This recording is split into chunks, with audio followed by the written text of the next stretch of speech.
ये कहानी है डायना की, जो एक फीमेल वॉरियर होती है और वो दुनिया को बचाने के लिए अपने लोग और अपने किंगडम को भी छोड़ देती है और बेबस लोगों को बचाने के लिए युद्ध में शामिल होकर कैसे उस युद्ध में जीत हासिल करती है, देखेंगे हम इस पूरी कहानी में।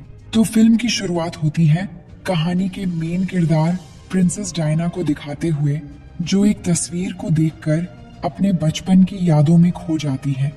जिसके बाद अगले सीन में हमें थेमिसिरा आइलैंड दिखाया जाता है, जो पूरी दुनिया से दूर समुद्र के एक किनारे पर बसा हुआ है। इस आइलैंड में केवल फीमेल फाइटर्स ही रहती है, जो तीरंदाजी, तलवारबाजी और घुड़सवारी जैसी सभी कलाओं में माहिर है।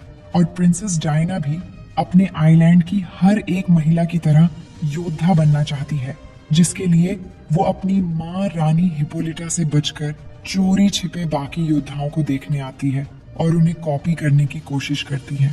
लेकिन रानी हिप्पोलिटा डायना को पकड़ लेती है और अपने साथ घर ले जाने लगती है। तभी रानी हिप्पोलिटा की बहन और सभी फीमेल फाइटर्स की जनरल एंटियोप रानी हिप्पोलिटा से कहती है कि वो डायना को ट्रेन करना चाहती है। लेकिन रानी हिप्पोलिटा इस बात से साफ इनकार कर देती है और डायना को लेकर घर चली जाती है।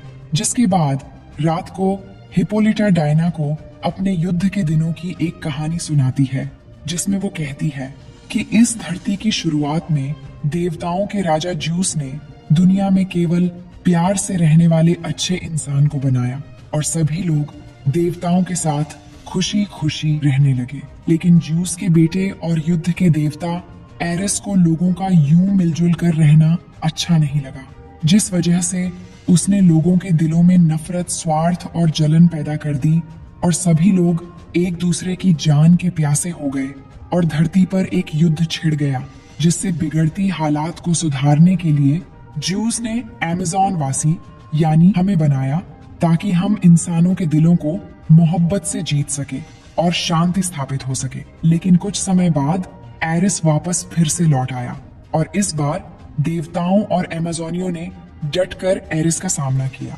पर एरिस की शक्तियों के सामने कोई उससे जीत नहीं सका। जिसके बाद अमेज़ोनियों की मदद के लिए ज्यूस धरती पर आए और उन्होंने एरिस को युद्ध में हरा दिया। जिसके बाद एरिस सबको छोड़कर चला गया, पर ज्यूस जानते थे कि एरिस वापस जरूर लौटेगा, जिस वजह से उन्होंने अमेज़ोनियों को तलवार के रूप में एक ऐसा हथियार सौंपा जो एरिस को मारने के लिए सक्षम था। साथ ही ज्यूस ने अमेज़न वासियों के लिए एक खूबसूरत आइलैंड भी बनाया, जो पूरी दुनिया से अनजान और सुरक्षित है। अब कहानी सुनने के बाद डायना अपनी माँ के साथ उस हथियार को देखने जाती है, जो ज्यूस ने एरिस को मारने के लिए बनाया था।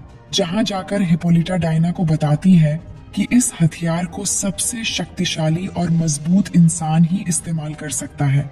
अब एरिस की कहानी सुनने के बाद डायना एक बेहतरीन योद्धा बनने के लिए अपनी माँ से चोरी छिपकर एंटियोप से युद्ध की ट्रेनिंग लेने लगती है और देखते ही देखते छोटी डायना अब बड़ी हो जाती है। पर एक दिन हिप्पोलिटा डायना को युद्ध अभ्यास करते देख लेती है और काफी ज्यादा गुस्सा होती है। लेकिन एंटियोप हिप्पोलिटा को समझाती है कि डायना अमेज़ोनियों की होने वाली रानी है और उसके लिए एक योद्धा बनना बहुत जरूरी है, और अगर कभी एरिस लौटकर वापस आता है तो केवल डायना ही है जो उसे हराने की क्षमता रखती है। लेकिन अगर डायना को युद्ध की ट्रेनिंग नहीं दी गई तो वो एरिस के सामने कमजोर पड़ जाएगी। ये सुनने के बाद हिप्पोलिटा ये निर्णय लेती है कि अब एंटियोप डायना को ट्रेन करेगी और इस दुनिया की सबसे शक्तिशाली योद्धा बनाएगी। जिसके बाद हमें कुछ साल आगे का समय दिखाया जाता है, जहां डायना एक महान योद्धा बन चुकी है और युद्ध की हर कला में वो माहिर बन चुकी है। लेकिन उसके अंदर कई छिपी हुई शक्तियां भी हैं, जिनका एहसास डायना को पहली बार एंटियोप से लड़ते समय होती है। जिसके बाद यहाँ डायना के साथ साथ बाकी सभी भी हैरान हो जाते हैं कि ऐसा क्यों और कैसे हो गया है। उसके बाद अगले सीन में हम देख पाते हैं कि डायना समुद्र के किनारे खड़ी है। तभी वो देख पाती है कि अचानक एक एरोप्लेन समुद्र में क्रैश हो गया है और उसका पायलट उस प्लेन में फंस गया है, जो कुछ ही देर में मरने वाला था। तभी डायना एक पल भी बिना गवाए समुद्र में कूद जाती है और उस पायलट को वहां से बचाकर समुद्र के किनारे पर ले आती है और उसे किनारे पर रखकर देखती ही रह जाती है। दरअसल आज से पहले कभी भी उसने कोई आदमी नहीं देखा था। जिसके बाद वो अपना नाम स्टीव बताता है और साथ ही उसके पीछे जर्मन सैनिक पड़े होते हैं। और वो सैनिक जैसे ही स्टीव के टूटे हुए एरोप्लेन के टुकड़े को देखते हैं तो उन्हें स्टीव दिख जाता है जो इस आइलैंड के किनारे पर था। अब जर्मन सैनिक भी वहां पहुंच जाते हैं। तभी अमेज़न की सारी औरतें आकर उन्हें तीरों और तलवारों से मारने लगते हैं। लेकिन दूसरी तरफ जर्मन सैनिकों के पास भी बंदूकें होती हैं जिससे वो अमेज़न की औरतों को मारना शुरू कर देते हैं। लेकिन अमेज़न की औरतें बहुत ट्रेंड होती हैं, इसलिए वो यहाँ के सभी सैनिकों को मार गिराती हैं, जिसमें इनका साथ स्टीव और डायना भी दे रहे होते हैं। तभी इसी दौरान डायना को पीछे से एक सैनिक गोली मारने वाला होता है, लेकिन एंटीऑप देख लेती है और बीच में आ जाती है, जिससे वो गोली एंटीऑप पर लग जाती है और वहीं पर उसकी मौत हो जाती है। अब ये सब देखकर डायना की माँ स्टीव को मारने के लिए आगे बढ़ती है, क्योंकि वो इन सब की जिम्मेदार उसे मानती है। लेकिन डायना बीच में आ जाती है और कहती है, ये हमारे साथ उन लोगों से लड़ रहा था और इसने मेरी जान भी बचाई थी। लेकिन फिर भी स्टीव को पकड़कर अमेज़ोनियों के दरबार में पेश किया जाता है, क्योंकि हिप्पोलिटा को स्टीव पर भरोसा नहीं था। इसलिए उसे सच बुलवाने के लिए यहाँ के एक खास रस्सी से उसे जकड़ लिया जाता है। वो एक जादुई रस्सी होती है जिससे लोग सच बोलना शुरू कर देते हैं। फिर स्टीव बताता है कि मैं ब्रिटेन का एक जासूस हूँ और मैं जर्मन सेना में पायलट बनकर घुस गया था, जहाँ मुझे पता चला कि जनरल लूडेनडोर्फ कुछ खुफिया हथियार बना रहे हैं और उसकी साइंटिस्ट एक साइकोपैथ है जिसका नाम डॉक्टर मारू है और वो इस काम को अंजाम दे रही है। और मैंने देखा कि वो ऐसी गैस बना रही थी जिससे लाखों लोग मारे जाएंगे। इसलिए मैंने वहां से उनकी फॉर्मूला की डायरी चुरा ली और वहां से भागकर यहाँ गलती से आ गया। इसलिए जर्मन सैनिक भी मेरा पीछा करते हुए यहाँ पहुंच गए। फिर वो बताता है कि अगर डॉक्टर मारू ने अपना काम पूरा कर दिया तो लाखों लोग मारे जाएंगे और ये युद्ध कभी खत्म नहीं होगा। और अगर मैंने ये जानकारी अपने जनरल्स तक नहीं पहुंचाई तो ये युद्ध कभी समाप्त नहीं होगा और लाखों लोगों की जान चली जाएगी। फिर डायना अपनी माँ से कहती है कि हमें उसकी मदद के लिए उसके साथ जाना चाहिए, क्योंकि डायना जनरल लूडेनडोर्फ को एरिस समझने लगती है और उसे लगता है अगर हम लूडेनडोर्फ को मार देंगे तो ये युद्ध खत्म हो जाएगा। लेकिन इसके लिए डायना की माँ मना कर देती है और कहती है कोई भी इस जगह से बाहर नहीं जाएगा। और वो डायना को समझाती है कि अगर तुम इस जगह से बाहर गई तो फिर यहाँ कभी वापस नहीं आ पाओगी। लेकिन वो नहीं मानती और वो स्टीव के साथ यहाँ से जाने का निर्णय ले लेती है। लेकिन यहाँ से जाने से पहले वो अपने लिए जरूरी सामान और जूस की गॉड किलर तलवार को भी चुरा लेती है। उसके बाद जैसे ही वो यहाँ से जाने वाली होती है तभी यहाँ उसकी माँ आ जाती है, लेकिन वो उसे नहीं रोकती बल्कि उसे एक टियारा देती है जो अमेज़न की होने वाली रानी का होता है। फिर स्टीव और डायना यहाँ से एक शिप से निकल जाते हैं। अब डायना रास्ते में स्टीव से कहती है कि मुझे एरिस के पास ले चलो, यानी युद्ध के देवता के पास। मैं उसे खत्म कर दूंगी और फिर ये सारा युद्ध खत्म हो जाएगा। पर स्टीव भी सोच में पड़ जाता है कि एरिस कौन है, लेकिन फिर भी वो हाँ बोल देता है। इसके बाद ये दोनों अगली सुबह तक लंदन पहुंच जाते हैं, जहां लंदन बुरी तरह से तबाह हो रहा था। फिर स्टीव डायना को कुछ ड्रेस दिखाने ले जाता है, जहां उन्हें एक लड़की मिलती है जिसका नाम कैंडी होता है, जो स्टीव को देखकर बहुत खुश होती है क्योंकि वो स्टीव की सेक्रेटरी थी। फिर कैंडी डायना को ड्रेस दिखाती है और वो उसे पहनकर बाहर आ जाती है। दरअसल स्टीव डायना को ड्रेस इसीलिए पहना रहा था ताकि वो दूसरों की नजरों में ना आए। इसके बाद ये दोनों जनरल मीटिंग में चले जाते हैं और वहां जाकर स्टीव अपने सुपीरियर को डॉक्टर मारू की डायरी दे देता है। लेकिन डायरी में लिखा हर एक बात ऑटोमन और सुमेरियन भाषा में थी, जिस वजह से ऑफिसर्स डायरी को नहीं पढ़ पाते हैं। तभी डायना सभी ऑफिसर से कहती हैं कि वो इन भाषाओं को पढ़ सकती हैं, जिसके बाद वो डायरी से पढ़ती हैं कि जिस गैस को जर्मन्स बना रहे हैं उससे वो सभी ब्रिटिश सोल्जर्स को खत्म करने वाले हैं। ये बात जानकर सभी ऑफिसर्स जर्मन गवर्नमेंट से समझौता करने का फैसला लेते हैं।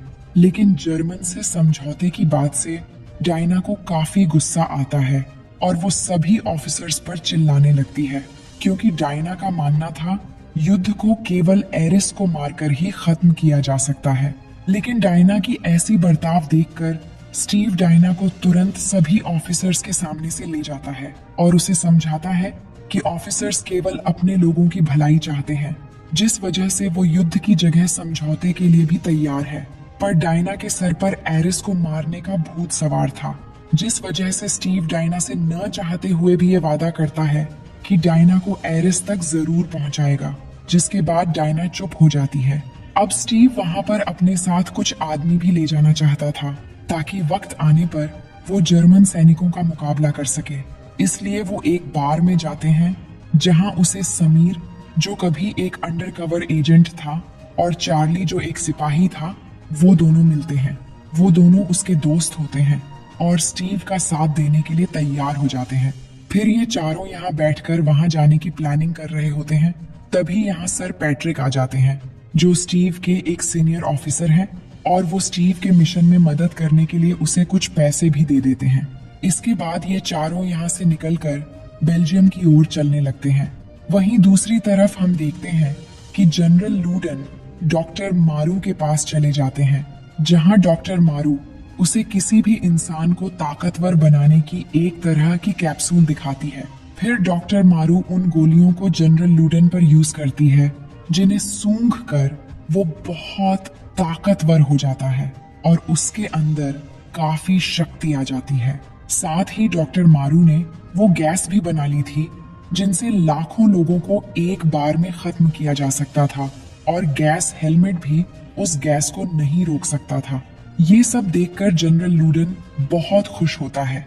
इसके बाद जनरल लूडन एक खुफिया जगह पर जाता है, जहां जर्मनी के बड़े बड़े जनरल्स युद्ध विराम की बातें कर रहे होते हैं और युद्ध विराम के पक्ष में होते हैं। वहां जाकर लूडन उन्हें समझाता है कि हम युद्ध जीत सकते हैं, क्योंकि डॉक्टर मारू ने वो गैस बना ली है जिससे हम दुश्मनों के सैनिकों को एक ही बार में मार सकते हैं। लेकिन उन्हें उस पर और डॉक्टर मारू पर बिल्कुल भी भरोसा नहीं होता, इसलिए वो सब उसका साथ देने से मना कर देते हैं।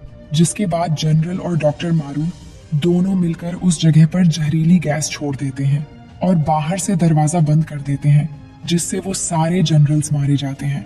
इसके बाद एक बार फिर से हमें स्टीव डायना और उसके दोस्तों को दिखाया जाता है, जो युद्ध के मैदान की तरफ बढ़ रहे होते हैं, और रास्ते में उन्हें दिखता है कि यहाँ का माहौल बहुत ही खराब है और यहाँ के गांव के लोग बहुत ही मुसीबत में हैं और लोग अपनी जान बचाकर भाग रहे हैं। तभी डायना को वहाँ एक औरत मिलती है, जो उसे बताती है कि सामने मेरा गांव है, जहाँ जर्मन लोगों ने कब्जा कर रखा है। उन्होंने उस पूरे गांव को गुलाम बना रखा है और वो इन गांव वालों पर बहुत अत्याचार कर रहे हैं। ये सुनकर डायना स्टीव से वहां जाकर उनकी मदद करने को कहती है, लेकिन स्टीव मना कर देता है, क्योंकि उसे पता था कि यहाँ से बाहर जाते ही जर्मन सैनिक उन्हें मार डालेंगे, क्योंकि वो जगह नो मैन्स लैंड होती है। लेकिन डायना स्टीव की बात नहीं मानती और अपनी वंडर वुमन की अवतार में आकर ऊपर चली जाती है और जर्मन सैनिकों की ओर बढ़ने लगती है। तभी जर्मन सैनिक उस पर गोलियों की बारिश कर देते हैं, लेकिन उसे एक भी गोली नहीं लगती और वो वहां जाकर सभी जर्मन सैनिकों को मारकर उस गांव की ओर चली जाती है। और इन सब में उसका साथ स्टीव और उसके साथी भी दे रहे थे, और वो भी डायना के पीछे पीछे उस गांव में चले जाते हैं और वहां जाकर जर्मन सैनिकों को मारने लगते हैं। फिर डायना उस गांव में भी सभी जर्मन सैनिकों को मारना शुरू कर देती है और अकेले ही पूरी आर्मी पर भारी पड़ती है। फिर वो यहाँ सबको मारकर इस गांव वालों को जर्मन सैनिकों से आजाद करवा देते हैं, जिससे गांव वाले बहुत खुश होते हैं। जिसके बाद वहां का एक फोटोग्राफर इन पांचों की एक तस्वीर लेता है और ये वही तस्वीर होती है जिसको देखकर डायना अपनी बचपन के दिनों को याद कर रही थी। जिसके बाद स्टीव अपनी जीत की बात कैंडी को बता देता है और ये भी बताता है कि वो किस गांव में है। फिर कैंडी उसे बताती है कि कल जर्मन हाई कमांड में एक पार्टी रखी गई है, जिसमें डॉक्टर मारू और लूडेनडोर्फ दोनों वहां आने वाले हैं।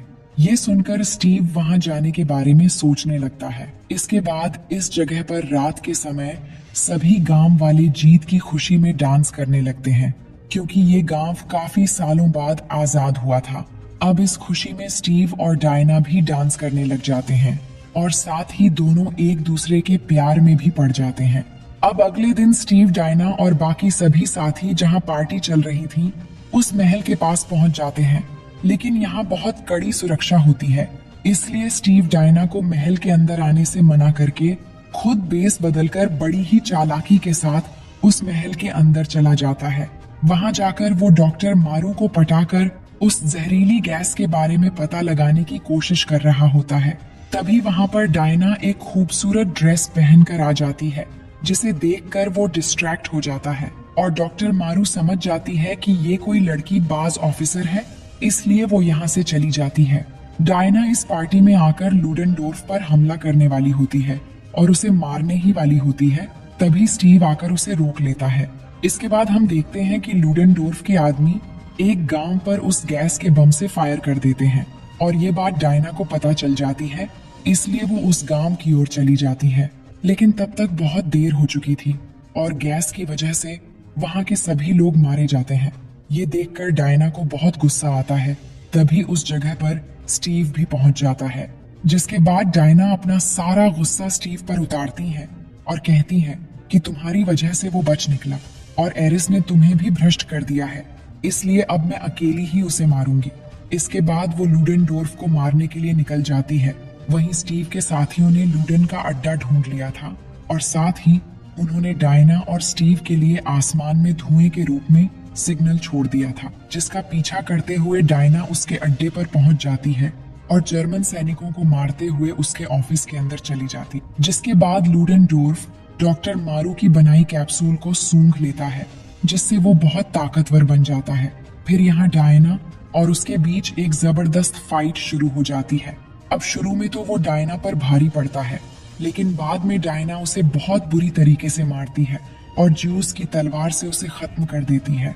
अब डायना उसे मारकर बहुत संतुष्ट होती है और उसे लग रहा था कि उसने युद्ध के देवता एरिस को खत्म कर दिया है और अब ये युद्ध भी खत्म हो जाएगा। लेकिन ऐसा नहीं होता, क्योंकि अभी भी जर्मन सैनिक युद्ध की तैयारी कर रहे होते हैं, जिन्हें देखकर डायना बहुत हैरान हो जाती है, क्योंकि उसका मानना था कि एरिस के मरते ही ये युद्ध समाप्त हो जाएगा। लेकिन तभी वहां पर स्टीव आ जाता है और डायना उससे पूछती है कि ये युद्ध क्यों खत्म नहीं हो रहा। स्टीव बताता है कि ये युद्ध एक आदमी को मारने से खत्म नहीं होगा, तुमने बस एक जनरल को मारा है और ऐसे न जाने कितने जनरल्स अभी भी जिंदा हैं और ये दुनिया ऐसी ही है, चाहे एरिस हो या ना हो। और वो कहता है कि हमें बस अपना काम करना है और हमें उस गैस को रोकना होगा, नहीं तो लाखों लोग मारे जाएंगे। फिर डायना कहती है, माँ ने ठीक ही कहा था कि इंसान हमारे भरोसे के लायक नहीं है, इसलिए मैं अब और नहीं लड़ना चाहती। इसके बाद स्टीव और उसके साथी अकेले ही उस गैस को रोकने के लिए चले जाते हैं। तभी यहाँ लूडेनडोर्फ के ऑफिस में सर पैट्रिक आ जाते हैं, जो स्टीव के सीनियर ऑफिसर होते हैं। वो डायना से बात करने लगते हैं, जिससे डायना समझ जाती है कि यही एरिस है। जिसके बाद वो अपनी तलवार से उस पर हमला कर देती है, लेकिन उसकी तलवार उस पर लगते ही नष्ट हो जाती है, जिसे देखकर वो हैरान हो जाती है कि ऐसा कैसे हो सकता है। फिर पैट्रिक उसे बताता है, दरअसल ये तलवार गोड किलर नहीं बल्कि तुम हो और तुम ज्यूस और अमेज़न की रानी के समझौते से बनी एक संतान हो और तुम ही हो गोड किलर। फिर पैट्रिक उसे अपनी पावर से दिखाता है कि कैसे इंसानों ने हमारी पृथ्वी को पूरी तरह से बर्बाद कर दिया है और वो कहता है कि अगर तुम मेरा साथ दो तो ये पृथ्वी एक बार फिर से हरी भरी हो जाएगी। बस हमें इन इंसानों को आपस में लड़वाते रहना है, जिससे धीरे धीरे पूरी मानव जाति खत्म हो जाएगी और इसके बाद धरती एक बार फिर से स्वर्ग बन जाएगी। लेकिन डायना उसका साथ देने से मना कर देती है, जिसके बाद पैट्रिक कहता है कि देखो, मैं तुमसे लड़ना तो नहीं चाहता, लेकिन अगर ऐसा हुआ तो बहुत तबाही हो जाएगी। ये कहकर वो अपने हाथ से जादू छोड़ता है, जिससे वहां पर एक बहुत बड़ा धमाका होता है और डायना बहुत दूर जाकर गिरती है। वहीं स्टीव और उसके साथी बेस बदलकर उस गैस को रोकने की कोशिश कर रहे होते हैं और उनके सामने एक बहुत बड़ा एरोप्लेन खड़ा होता है जिसके अंदर सैकड़ों टन जहरीली गैस भरी होती है। स्टीव इसे ऊपर ले जाकर ब्लास्ट करने की बात करता है, लेकिन बाकी सब ऐसा करने से मना करते हैं। पर फिर भी वो प्लेन की ओर चला जाता है, लेकिन प्लेन पर चढ़ने से पहले वो डायना से मिलता है और उसके हाथों में अपनी घड़ी पकड़ा देता है, क्योंकि उसे पता था कि वो कभी वापस नहीं आएगा। वो उससे और भी कुछ कहता है, लेकिन धमाके के आवाज की वजह से डायना को कुछ देर के लिए कुछ भी सुनाई नहीं दे रहा था। अब स्टीव उस प्लेन पर चढ़ जाता है और उसे ऊपर ले जाता है। इधर एरिस अब अपने असली रूप में आता है और डायना को अपनी पावर से बांध देता है। तभी आसमान में डायना को स्टीव का प्लेन दिखता है, जहां स्टीव उस प्लेन को ब्लास्ट कर देता है और खुद भी उस प्लेन के साथ मारा जाता है। और डायना ये देखकर बहुत जोर जोर से चिल्लाने लगती है, जिससे वो उस बंधन से आजाद हो जाती है, जिसके बाद डायना के अंदर एक अलग ही पावर आ जाती है। एरिस उसे बिजली की पावर से मारने की कोशिश करता है, लेकिन डायना सारी बिजली अपने हाथों के रक्षा कवच में ऑब्जर्व कर लेती है, जिसके बाद उसी बिजली से एरिस पर हमला कर देती है, जिससे वहीं पर एरिस की मौत हो जाती है। और एरिस के मर जाने के बाद ये युद्ध भी समाप्त हो जाता है। इसके बाद सभी को लंदन में दिखाया जाता है, जहां लोग युद्ध खत्म होने पर बहुत खुश हो रहे होते हैं। साथ ही सामने उन लोगों की फोटो भी रखी होती है जो युद्ध में मारे गए थे, और इन सब के बीच स्टीव की फोटो भी होती है, जिसे देखकर डायना इमोशनल हो जाती है। इसके बाद वो अपनी यादों से निकलकर प्रेजेंट टाइम में आ जाती है, जहां वो उस फोटो को देख रही होती है, और फिर वो वंडर वुमन की ड्रेस में लड़ने चली जाती है। और इसी सीन को दिखाते हुए ये कहानी यहीं पर खत्म हो जाती है।